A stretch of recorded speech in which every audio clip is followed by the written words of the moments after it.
और ये तो थोड़ी सी ठीक घटना में कम से कम इतना तो है कि अब वो उस कन्या का जीवन एक तरह से किसी दूसरी जगह जुड़ सकता। एक दूसरी घटना, कार में शादी करके पति पत्नी आ रहे हैं, अभी तुम्हारे आसपास की घटनाएं हैं ये सब, और गाड़ी जोर से ट्रोलर में टकराई और पति वहीं ढेर, और जो पत्नी जो अभी अभी आए हैं अपना ये सब रास रचा के, वो हॉस्पिटल में। ठेका थोड़ी ना है कि लो तुम पक्का 50 साल, पक्का 100 साल। अनित्य भावना की जब चर्चा करते हैं ना तो लोग ऐसा सोचने लगते महाराजों को क्या है, वो तो ऐसे ही बोलते हैं। महाराजों को क्या है, वो ऐसे ही बोलते हैं, वो अपनी जगह ठीक है, लेकिन वस्तु व्यवस्था समझना बहुत जरूरी है। वस्तु व्यवस्था क्या है? वस्तु व्यवस्था है कि ध्रुव चैतन्य स्वभाव की दृष्टि से देखो तो आत्मा कभी मरता नहीं, और पर्याय की तरफ से देखो तो इसकी कोई गारंटी जीने की नहीं है। कच्ची मिट्टी का घड़ा कब फूट जाए, कब टूट जाए। इसलिए इन उपदेशों की क्या कीमत है? हम तो कहते हैं ना, जितना अच्छा उपदेश मुनि महाराज दे रहे हैं, आजकल तो बार्ट पेपर पर उससे भी अच्छा लिखा हुआ आ जाता है, लेकिन उसमें वो अपने को एक फीलिंग पैदा नहीं होती है, एक कुछ करने का सीधा मार्गदर्शन नहीं मिलता है, उसमें हमारा सीधा जुड़ाव नहीं होता है। लेकिन कोई तपस्या से तपे हुए तपस्वी जब कोई बात कहते हैं तो कई बार हमारे दिमाग से दिल तक उतरती हुई चली जाती है, जीवन बदलने में कारण बनती है। ज्ञानियों, जीवन बदल देने वाली विधियां, तपस्वी सम्राट के ऊपर एक लिखी गई किताब है संबुद्ध सागर जी की। कई सारी बातें उसमें ऐसी लिखी कि गुरुवर अपने जीवन को कैसे बदले और लोगों के जीवन कैसे बदलते थे। ये तो मैंने सिर्फ नाम लिया, कहना तो ये चाहता हूं कि कभी किताब मिलो तो किताब पढ़ना, लेकिन फिर भी इन संत महात्माओं के गुरुजनों के जीवन को देख करके अपना जीवन बदलने की कोशिश जरूर करना।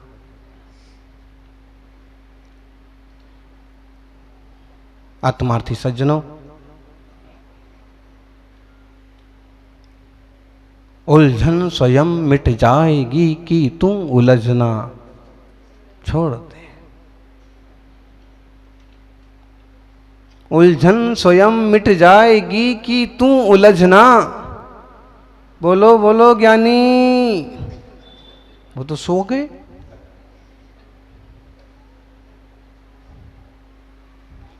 जिनवाणी कितनी मीठी होती है, हैं? जिनवाणी जैसी लोरी कोई दूसरी नहीं है।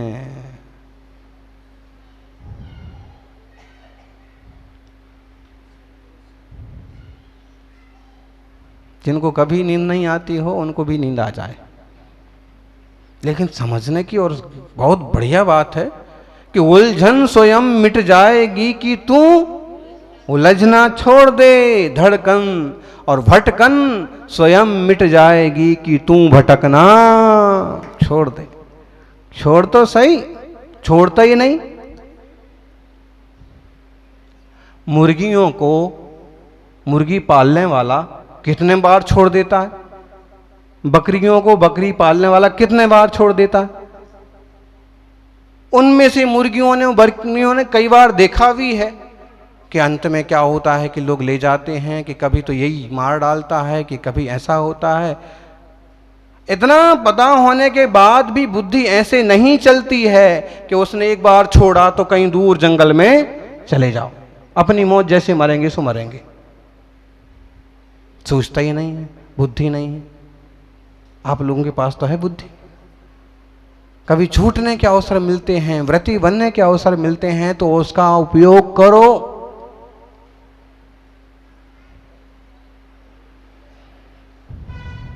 लेकिन जब हमें किसी चीज को स्वीकारना नहीं है, किसी रास्ते पर बढ़ना नहीं है, तो उसके लिए हजार बहाने होते हैं। समझ में आया ना? क्या किसी काम को आप करना नहीं चाहते हैं, किसी काम में आप आगे नहीं बढ़ना चाहते, तो कितने बहाने होते हैं ब्रह्मचारी जी? हजार बहाने। जैसे जैसे हमें पढ़ाई नहीं करना है तो हम कहेंगे कि लाइट नहीं है, ठीक, कहीं लाइट हो गई और कहा लाइट है तो अभी बिहार चल रहा है, रास्ते में थक जाते, हम कहेंगे कि अभी 8 दिन रुक तो रहे यहाँ पर, तो वो क्या है कि अभी थक कर के आए हैं और टाइम नहीं मिलता। फिर भले ही ठीक टाइम के नहीं, भैयावृत्ति करना पड़ती। अच्छा तुम भैयावृत्ति, वो भैयावृत्ति नहीं भी करते हैं तो क्या है कि वो जो है ना कपड़े धोना पड़ते, और नहीं पढ़ना है तो तुम कुत्ता भी कहो। ये आपके बच्चे लोग भी क्या करते हैं? जैसे आपके वैसे हमारे।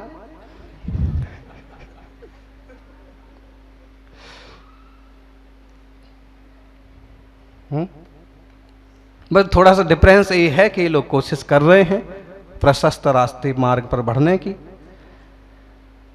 तो जब कुछ काम नहीं करना हो तो हजार बहाने होते हैं, और अगर कुछ करना होता है तो कोई बहाना आड़े नहीं आता।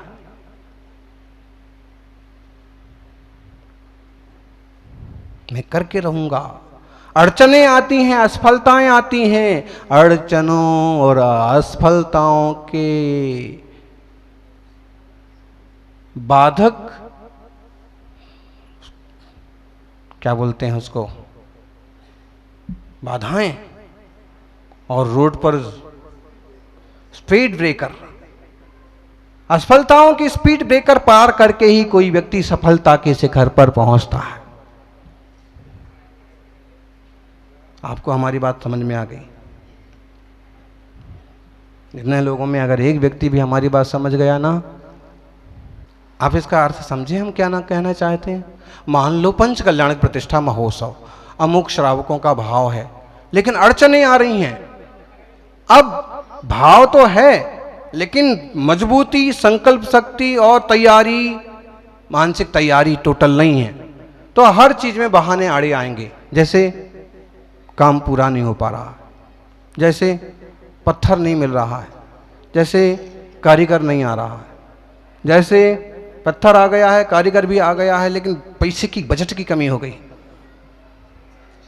जैसे कितने दिन से तो मैं उधर गई नहीं, कितने बहाने हो सकते हैं। और करना है तो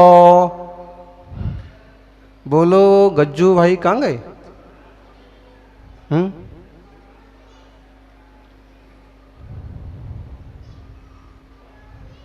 जो भी है। अब इस धार्मिक कार्य को छोड़ दो, आप गृहस्थी का काम ले लो, मान लो, उसमें भी हम ऐसे ही रास्ते और बहाने निकालते हैं। ज्ञानी बहाने का टाइम नहीं है। क्या बहाने का टाइम नहीं है? एक शिष्य आया, भक्त आया, और भक्त क्या बोलो तो कभी कभी भक्त भी बड़े कम भक्त हो जाते हैं, बड़ा गड़बड़ कर देते हैं और बड़ा समय बर्बाद कर देते हैं।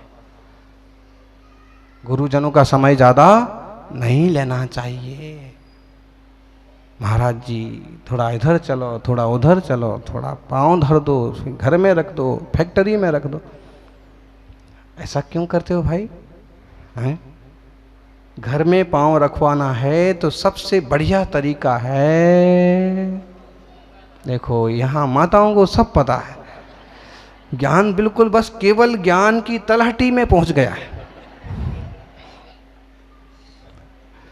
चौका, अगर आपके घर पर चौका है तो कोई ना कोई त्यागी तपस्वी पधारेंगे ही पधारेंगे। और रही आचार्य की बात, तो आज नहीं तो 15 दिन बाद तो कभी तो युग बनेगा ना। पूरे 4 महीने हैं, कभी ना कभी तो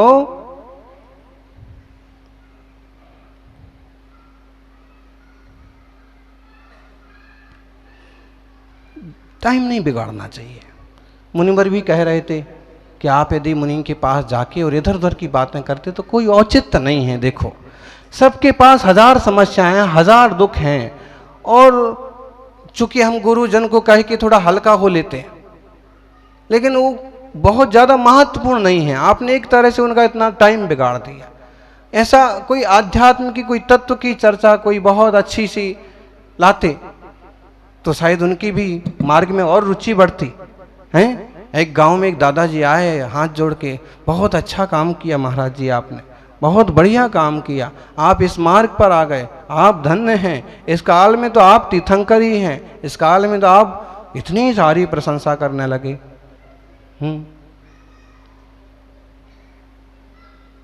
फिर उनको पूछा कि आप इतनी भावुक क्यों हो रहे, इतनी प्रशंसा? उन्होंने कहा कि सच्चा मार्ग तो यही है जो आपने पा लिया।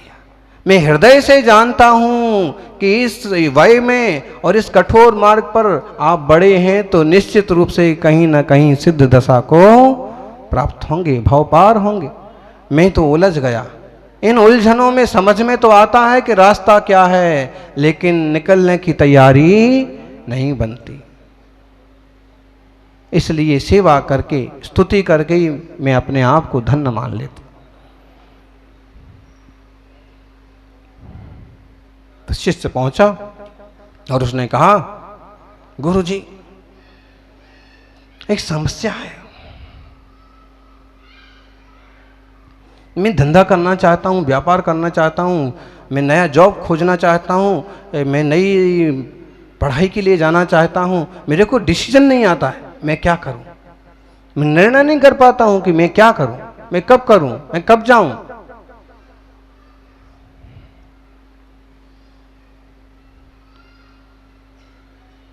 गुरुजी ने कहा,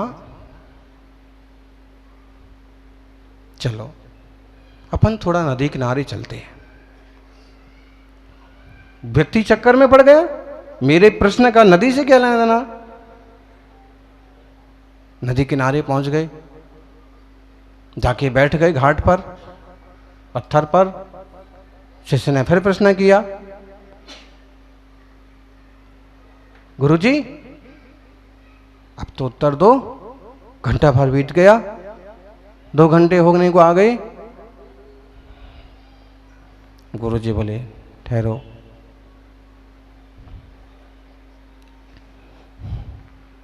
फिर चुप हो गया।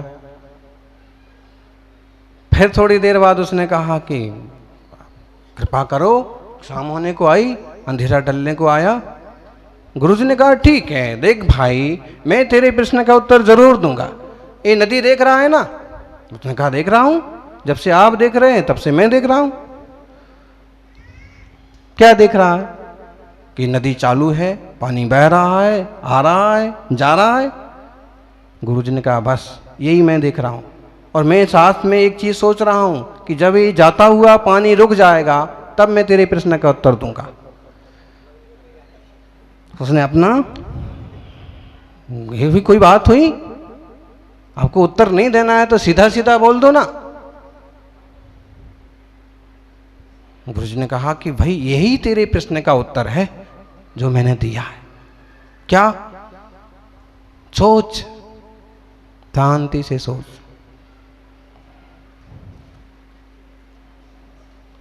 अभी आपने कहा था धार रुक जाएगी तब उत्तर दूंगा। हाँ, धार तो कभी नहीं रुकेगी तो उत्तर भी कभी नहीं मिलेगा। 4 महीने तक, साल भर तक धार रुकने वाली नहीं है तो उत्तर भी मिलने वाला नहीं है।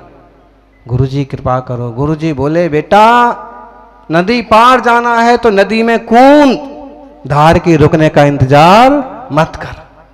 ऐसे ही किसी भी काम को करना है तो काम में कूद, ज्यादा बहानेबाजी मत कर। संयम के मार्ग में बढ़ना हो, साधना के मार्ग में बढ़ना हो, संकल्प के मामले में बढ़ना हो तो कूदो। जो कूदा है, जो डूबा है, उसने पाया है।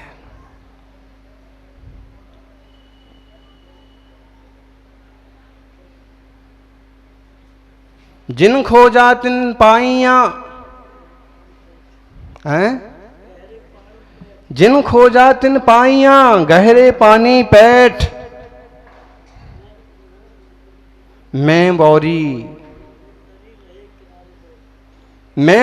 डूबन गई, रही किनारे बैठ।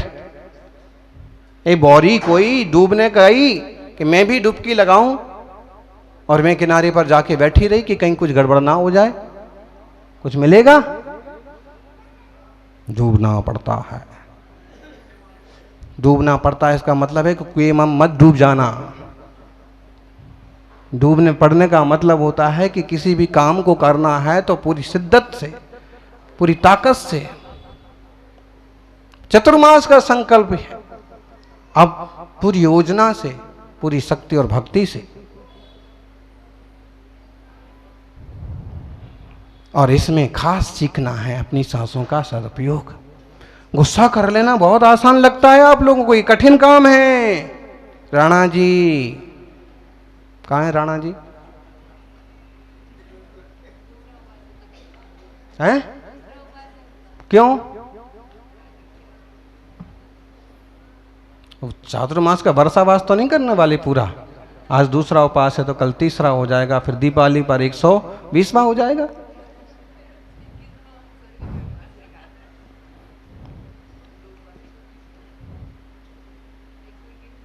क्या समझे? कठिन काम है ये सब जो अपन कर रहे हैं। क्या? क्रोध करना, मान करना, मायाचारी, लोभ, ईर्ष्या, बेईमानी, बदमाशी, चुगली, धन कमाने के लिए भागम भाग, कठिन काम है। विभाव दशा है, हमें अपने से बाहर जाना पड़ता है, हमें आपा खोना पड़ता है। फिर सरल काम क्या है? इससे सरल काम क्या होगा?